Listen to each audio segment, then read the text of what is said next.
James Franco has admitted it was hurtful. Seth Rogen said he had no plans to work with him in the future after his sexual misconduct accusations came to light.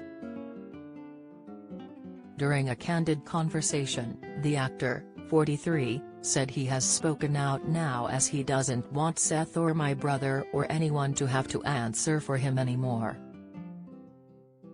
Speaking on the Sirius XM's The Jessica Gill podcast, James said he absolutely loves Seth, who he worked with on films such as Pineapple Express, This Is the End and The Interview. In January of 2018, 5 women told the Los Angeles Times that Franco had been sexually inappropriate or exploitative with them. One detailed how Franco removed plastic guards from actress' vulvas during a sex scene while simulating oral sex. 2 of the women, Sarah Tyther Kaplan and Toni Gaul, sued Franco in 2019, claimed that he tried to create a pipeline of young women who were subjected to his personal and professional sexual exploitation in the name of education while they attended his Studio 4 acting school. Franco settled for $2.2 million in July. Initially, when the allegations came out in 2018, Rogen told Vulture that he would continue to work with Franco. But in May, he publicly revised his position, telling Britain's Sunday Times that he would not. I also look back to that interview in 2018 where I comment that I would keep working with James, and the truth is that I have not and I do not plan to right now, he said. Speaking on the podcast this week, Franco said he absolutely loves Rogen, whom he worked with for 20 years, but what he said is true, you know, we aren't working together right now and we don't have any plans to work together. Of course it was hurtful, you know, in context, but I get it, you know, he had to answer for me cause I was silent, he went on. He had to answer for me and I don't want that. And so that's why, it's one of the main reasons I wanted to talk to you today is I don't want Seth or my brother or anyone to have to answer for me anymore.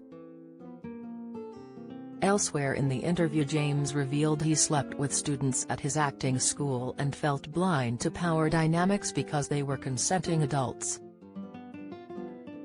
He spoke about his relationships with students and how he cheated on everyone during a 20-year struggle with sex addiction, 4 years after he was accused of sexual misconduct. Speaking on the podcast about his experience, James said that while teaching, he did sleep with students, and that was wrong. He said, I was completely blind to power dynamics or anything like that, but also completely blind to people's feelings. James confirmed that while he did sleep with students at his acting school, he thought it was cool because it was consensual and they were all adults. During the discussion, James opened up about how he struggled to stay faithful to anyone and cheated on all of his past girlfriends. He said, I had girlfriends. I could never be faithful to anybody. I cheated on everyone before Isabel. Franco cited his 20-year battle with sex addiction as the main reason for his rampant adultery, an issue he has been successfully battling for the past 5 years. I was in recovery before, for substance abuse. And there were some issues that I had to deal with that were also related to addiction. And so I've really used my recovery background to kind of start examining this and changing who I was, explained James. He admitted that he also didn't think about the power dynamics at play when he pursued people he worked with, or those who attended his acting school. I was completely blind to power dynamics or anything like that, but also completely blind to people's feelings. I didn't want to hurt people, he said.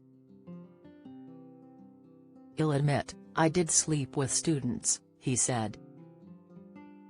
over the course of my teaching, I did sleep with students. And that was wrong.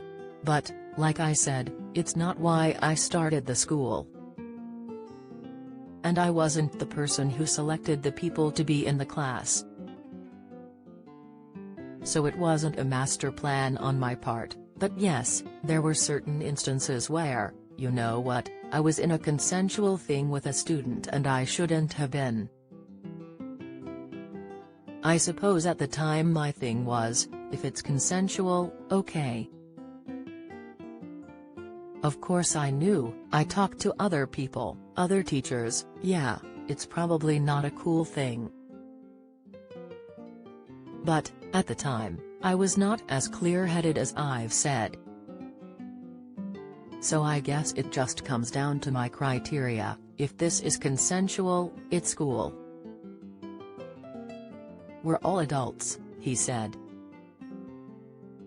When Franco was a teenager, he said he was addicted to alcohol and got sober when he was 17, but his addictive behaviors would, eventually, flood into other elements of his life. Once I couldn't use alcohol to fill that hole, it was like, oh, success, attention, this is great. I got addicted to validation or success or whatever that is. Along the road of trying to get success and climbed the top of that mountain, attention from women, success with women also became a huge source of validation for me. The problem with that is, as I'm sure you can guess, is that Terry's never enough. I'm just trying to fill that hole and it never gets filled, he explained. He described sex as such a powerful drug and he, unfortunately, got hooked on it for 20 more years. James continued, and the insidious part of that is that I stayed sober from alcohol all that time. So, and I went to meetings all that time. I even tried to sponsor other people. And so in my head, it was like, oh, I'm sober. I'm living a spiritual life. Where on the side, I'm acting out now in all these other ways. And I couldn't see it.